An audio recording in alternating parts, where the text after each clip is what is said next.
Hi guys, James from DBG. Still getting used to that. And I apologise for this, could be really dark when it goes on YouTube, but we're having trouble with our electrics and we're relying on desk lamps until the electrician fixes whatever's gone wrong with the lighting circuit. I've got television, got heating, got hot water, just no light. So we're relying on desk lamps and bedside lamps and stuff like that to keep us going. Anyway, it's time for another Just Me Talking. And as I said in the last one, I was going to recount my favourite battle from my favourite period of history, well, one of my favourite periods of history. I don't think you can have a favourite period of history because it's all so awesome. Anyway, it is the Battle of Crecy that took place on the 26th of August 1346, and it was the first major land engagement of the 100 Years' War. Now, I thought long and hard about how I was going to do this. Should I do a bit of a synopsis of the lead up to the 100 Years' War, what was going on, what led to the battle, the attitudes of the English and the French at the time, and that in itself would be a video of 20, 25, half an hour long, because it was just so involved and would detract from the battle itself. So what I'm going to do is I'm going to do a little bit of a lead up to the battle, a few key dates, a few key events, and then we're going to jump straight into the action.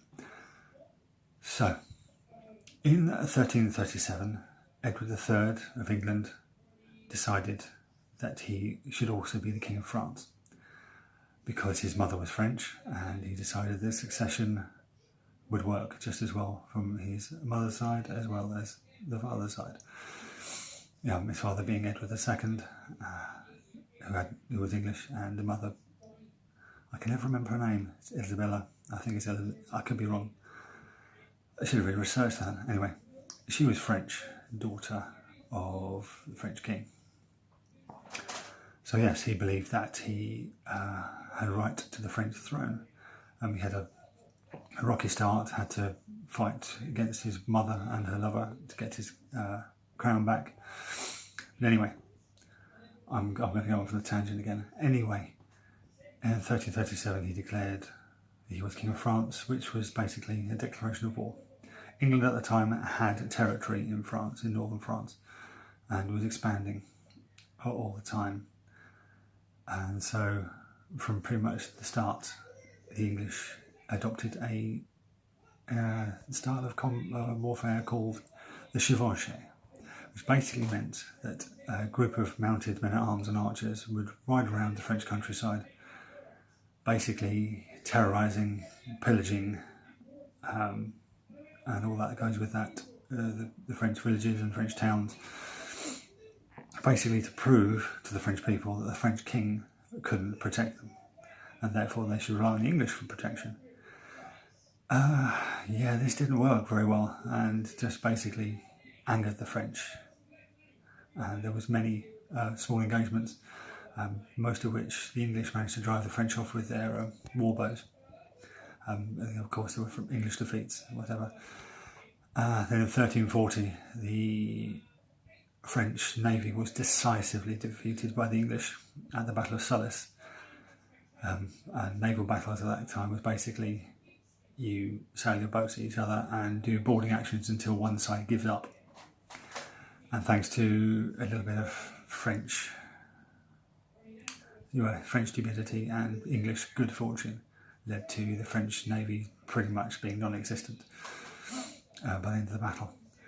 But fast forward 6 years to 1346, the English had been chevauching through the French countryside of northern France, and Edward decided that it's about time he had to go. So he got on some boats, raised an army, landed in northern France, and decided he'd take his old ancestral capital, because his great, maybe one or two less greats, grandfather, Henry II,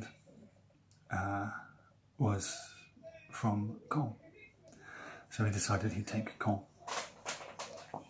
And he had a brand new weapon to do it. He brought some cannon with him, which were fearsome weapons at the time. Men were afraid of them, but they were quite unreliable. And as they set up for the siege, and the gunners started going about their business. And back then, it took a long time to fire a cannon. You're talking about 3 shots a day. It took hours. Because the way they were fired involved packing clay at the end of, after putting the ball and the gunpowder and the fuse and everything, packing clay down the end, and you had to wait for the clay to dry. And yeah, it was very complicated. Because of the way Caen city walls were built, they were built thicker at the bottom and sort of sloped up towards the battlements. It's very hard for medieval artillery to get through it, and he thought, oh yeah, the cannons will do it, and they fired a combination of stone balls. Sorry, I just need to scratch my eye. And things called garrows. Now, garrows are basically iron conical darts fired from a cannon. The stone balls just ricocheted or shattered on the walls, and the garrows just made furrows in the ground a few hundred yards away from the cannon. Thanks to a little bit of chance, there's a settlement outside Caen called the Ile-de-France, and it was an island surrounded by the rivers that feed Caen. And by chance, a group of English and Welsh archers decided they needed a bit of a wee, so they weed in the river. Then someone decided to cross the bridge, and then the French started screaming and shouting and shooting bolts at the English. And the English decided, let's take the town.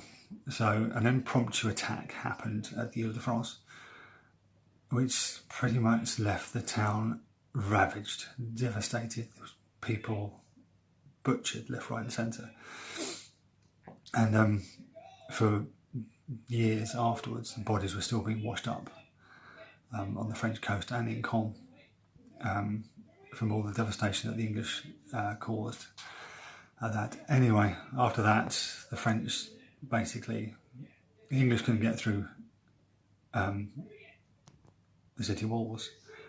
The French were really pissed off about the Ile-de-France, and as well as being massively pissed off about the past almost 10 years of English rampaging through the countryside. So Edward had to retreat, and he decided to head up north, cross the Somme, and head towards Calais, who at the time was being besieged by another English army. Calais wasn't ours back then, and it's not ours now, but Calais was probably the last, it was the last bastion of Englishness in France, right up until Henry VIII's time. It was actually Henry VIII who gave Calais back to the French. Anyway, another tangent there. So, the English begin to retreat. Oh, the camera's shaking, hang on. The English begin to retreat, heading north, being shadowed all the time by an increasingly growing French army. There were a number of pickets shooting arrows at each other, bolts, insults, that sort of thing. French destroying bridges, English rebuilding bridges and then destroying them after the army had crossed over. Always heading north, always heading towards the sea because they were running out of space. And when the English were running out of hope, they found a coastal ford right on the coast of northern France, round the top, one of the they call estuary type tributaries of the Somme. They found a ford. A brief battle was fought there. The English won through, fought their way across, and headed towards up into Calais. And then it came to the point where the English decided they needed to stop and make a stand, because the French army that was pursuing them was growing all the time. There was nobles from all over France. There was peasants joining the men-at-arms with pitchforks and whatever else they got on. There was the Constable of France. There was a king himself in the end, the French king, that is, Philippe de Valois. Then the English stopped at a hill on a windmill between two villages, Crecy on one side and Wadiko on the other, and there was a valley in the middle. And the English stopped and started preparing their defences. The hill wasn't very steep, but it was still a commanding position. And on the slopes of the hill, they dug horse traps, which are basically nasty holes, about 2 feet deep and half a foot wide, designed specifically to snap horses' legs. They strew caltrops all over the hill. And caltrops are nasty pieces of metal. Basically, imagine 3 nails forming a sort of a pyramid. Basically, the point would stick up through booted armoured feet or the hooves of horses and cause crippling, nasty, vicious injuries.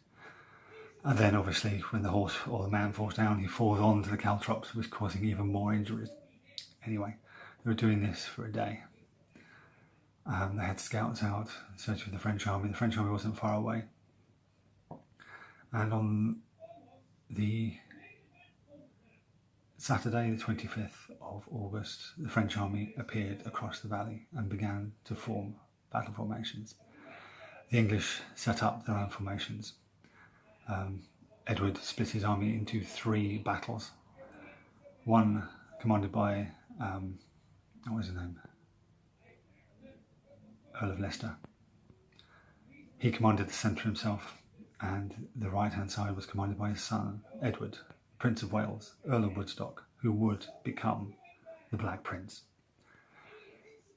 They set up the army along with modern, or contemporary medieval English armies. Roughly 2/3 were archers, the rest were men-at-arms who were trained to fight on horse, but the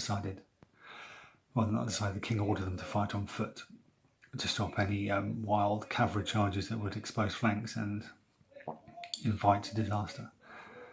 So the English set up 3 battles, the archers on the wings and scattered in front of the men-at-arms, and they waited, watched the French army grow and grow and grow. More and more French knights, men-at-arms, crossbowmen, peasants began to arrive on the battlefield. Now, the thing about, medieval battles, it's very hard for modern historians to accurately account for the number of people involved.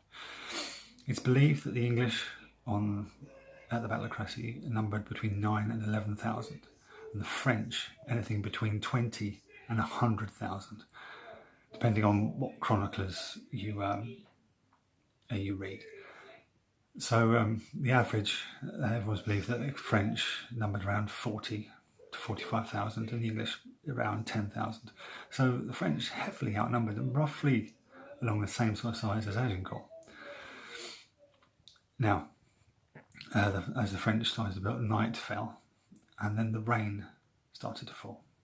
So the English unstrung their bows, put their bowstrings under the hat, which is where the phrase comes from, to keep it under your hat.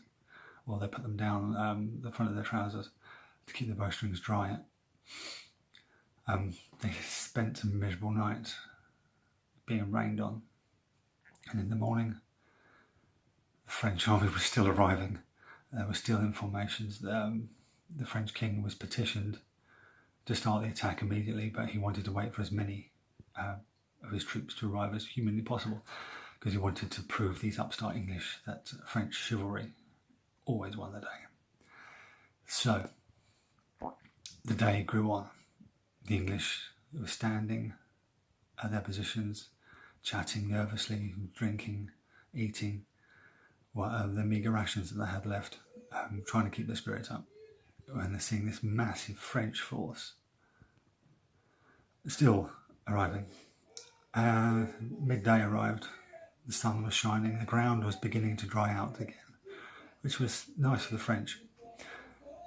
And the French were having a council of war, saying, look, the day's getting on, we need to fight. And Philip was like, no, we wait for the rest of the army. And his brother-in-law, the Constable of France, was getting really angry. He really wanted to teach the English a lesson. Afternoon dragged on, late afternoon arrived, and at last Philip ordered the advance. He sent 6,000 Genoese crossbowmen, and these Genoese crossbowmen were mercenaries. They were the best crossbowmen in Europe, but they almost didn't advance because they left their pavasses, which are massive shields which they use to protect themselves while they're reloading, in the baggage train. And because of the unorganised pursuit of the French and English, the baggage was still miles behind. Basically, the Constable of France said, look, you advance or we ride you down. And they went, okay, yeah, we'll advance. They strung their crossbows. I started marching across the field.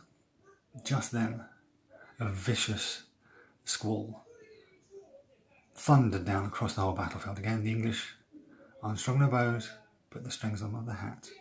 The Genoese trudged across what was now becoming a muddy field, their strings and themselves getting soaked. The whole squall lasted minutes, just enough time for the Genoese to get within range. Then it stopped. Genoese loaded their bolts, drew the strings, and loosed. Every single bolt fell short by yards. The English, now restringing their bows, let loose a volley. 2,000 Genoese were killed or wounded in the first volley. The second volley fired, more Genoese were killed and wounded. They broke and ran. The Constable of France was so angered by this, he barely had time to ask the king for permission to charge. The king gave them permission anyway, said ride them down. So the French charged down the valley, through the Genoese, killing and wounding most of the rest of them. Very few Genoese were going back to the French lines.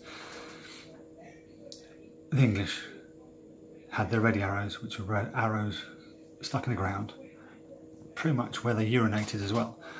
Sort of really early biological warfare, so any wounds that weren't fatal festered and got infected. Then, as the French came on, 150 yards is optimum, well, sort of long range for the English warbow. So the first volley loosed out at the French, pinging off what? See, at the time, knights didn't wear full plate. They had breastplates, they had helmets, they had shoulder guards. Well, the really expensive armour did have pretty much full plates, but most of them still relied on mail a lot of the time, and bodkin arrows designed to pierce mail. Long range bodkin arrows could pierce plate. But broadhead arrows, which were shot as well, were designed to wound the horses. And it was the horses that were getting hit. The arrows were sticking in the shields and bouncing off the armour. The horses were getting hit and going down. And knights were falling. And then the knights behind them were crashing into the fallen knights, and they were toppling over, whatever. And the knights had to weave round dismounted horses, dead and dying knights and men-at-arms, wounded men-at-arms trying to scramble back to the French lines. And their charge slowed to a canter, slowed to a walk. And every minute they were getting closer and closer to the English lines. And volleys of arrows were raining down on them. By the time the front ranks of the French reached the English, they were barely able to walk. They were easy pickings, and hardly any French made it to the English lines. I think it was roughly 2,000 French knights set out on the first charge. About 400 made it to the English lines. Barely any made it back to the French. The king, so angered by this, and he didn't know it, but his brother-in-law was dead, shot by many arrows, sent in another wave, which met the same fate. Then another wave went in, and I believe in this wave, blind King John of Bohemia was in it. He was a good king. He was angry with the English, but I can't remember why. But he was very blind, and he strapped himself to his retainers and his men-at-arms, his lower bodyguard, and they charged across the battlefield, and he was killed. And he was found after the battle. Excuse me. He was found after the battle, riddled with arrows, by the Prince of Wales, who took his 3 ostrich feathers as his own sigil. So the Prince of Wales, his 3 ostrich feathers, and his motto, Ich dien, which means I serve, comes from the Battle of Crecy. But the English were running out of arrows, and then the French, because there were so many of them, that kept advancing. So eventually the archers had to fall back through the English lines, all the while picking up arrows that were still usable from the ground. The King's royal archers still had arrows, so they were distributing them out to the rest of the archers. Then battle was joined. This is late afternoon. Late afternoon, early evening, so it's August. So sunset's probably around 9 o'clock. So this is probably early evening, 5:30, 6 o'clock in the evening, and the first real fighting starts. And the English are stretched, they are pushed, they are fighting, but the English are renowned for their ability with bill hooks, half lances, other such long, vicious chopping weapons. So the front rank is always supported by 2 or 3 ranks behind them with long, stabbing, chopping weapons. But also the French pushing them back. Edward of Woodstock, the Prince of Wales, is pulled off his horse by one of his own men, who shouted at him for being an idiot. Why are you riding your horse? You're going to be mistaken for a Frenchman. Suitably chastised, Prince of Wales picks up his sword, and begins to hack at the French. Prince of Wales' battle is heavily attacked because the French recognise his standard, and they believe that if they can capture him or kill him, Edward's III's resolve would break, or the flank would break, and then the French could get in and destroy this upstart English army. At the hill, Edward III is being petitioned by the Bishop of Durham, who is a huge man and hugely influential in England, hefting his massive mace because the clergy cannot draw blood, but it doesn't say anything about them smashing people's skulls in or breaking ribs. Anyway, he's petitioning the king, me and my bodyguard will go down there, we'll help the prince. To which Edward replies, leave him, he needs to earn his spurs. Edward's standard falls, and has risen again, and falls again. Edward believes his son has been slain, and then he sees his son's colours and his sword flashing in the early evening sun, and they push the French back. In the end, Edward relents and sends the Bishop of Durham down, and he causes mass devastation of French ranks. All the time, the archers are still shooting at the advancing French across the field. Even the King of France is wounded by an English arrow in the face. As the evening draws on, the sun is going down. The French are still advancing. The English are still holding. And then something happens. The French give up. I don't know how. Yeah, the chroniclers are dubious on this. Then there's 2 different accounts of what happened next. The French stop advancing, and the French pull back. Because this has been a pattern of combat throughout the late afternoon, early evening. The French advance, pull back, charge, advance, pull back, charge, advance, pull back, charge. But the English just believed They're putting back for another charge, and so they stood ready, waiting. Archers with their few arrows left, notched men-at-arms, bleeding from wounds, with their broken axes, swords, half-lances, bills, whatever, waiting for the next French onslaught, which never came. Now, some chroniclers say that the battle continued well into the night, up until midnight, when the last French assault finally pulled back. Some say that the English actually advanced towards the end of the night and caught the retreating French and gave them such a beating that the French just fell back. Whatever it is, when morning came, the English were still there. They were holding the hill. The French had fallen back. They had lost so many. See, Crecy should really be remembered more than it is. Everyone remembers Agincourt. But Crecy proved the English method of warfare that would work for the next 100 years was devastating, and the age of the mounted knight was coming to an end.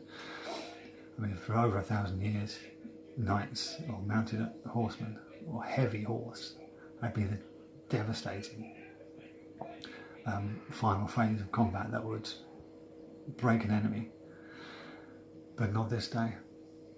The French, because of what the English had done over the past few years, had taken to the battle the sacred standard, the oriflamme, which is a silken red banner which meant no quarter. Obviously this banner advanced with everything else and was captured, and I believe it's still I think it's in Westminster Abbey. It's somewhere in England on display because we took it off the French at the Battle of Crecy. The following day the English continued their retreat, from want of a better word, back to Calais.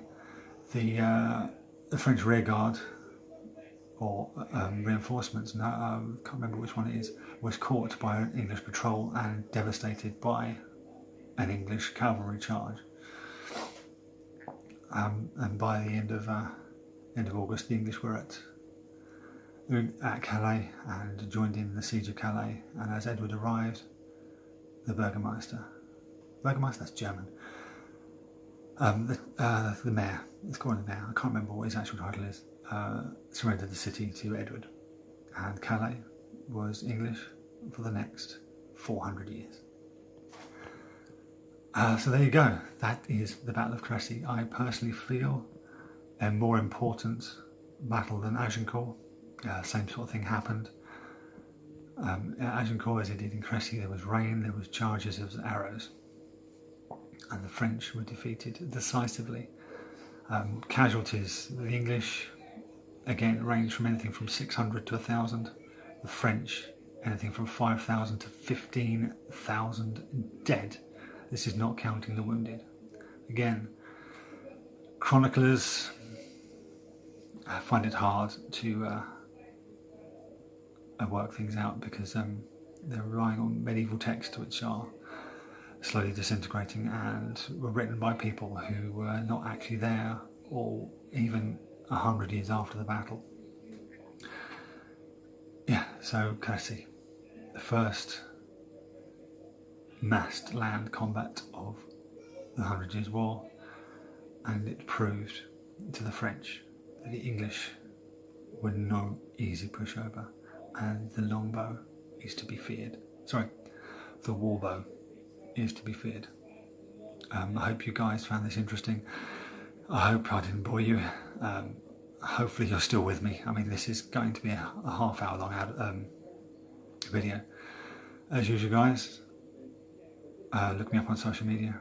Do all the YouTubey bits. Thanks for watching, and I'll catch you next time.